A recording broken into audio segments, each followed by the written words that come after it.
Македонија лаже и слави мрачни диктатори. Ово се последните ставови на бугарската министерка за надворешни работи Захариева.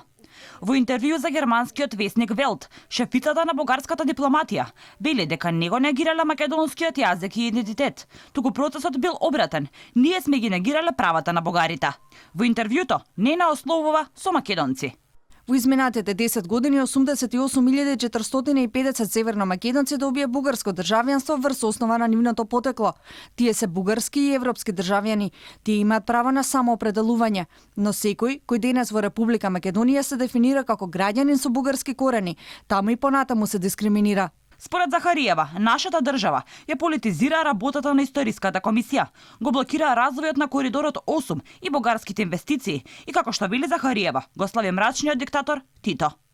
За помалку од 10 години тој убил речиси 1,7 милиони луѓе во поранешна Југославија, а тие таму го слават него.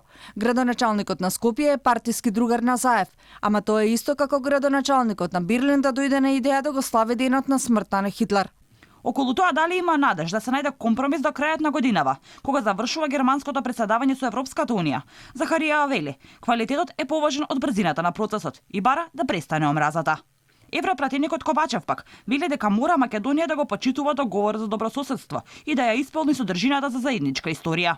Македонија мора да го исполни договорот со содржината за нашата заедничка историја и оваа комисија, која мора да донесе важни одлуки за историски толкувања засновани врз документите од соодветната ера, мора да биде вклучена во наставните програми во Македонија. Ковачев вели, урната била довербата меѓу Македонија и Бугарија и мора одново да се гради.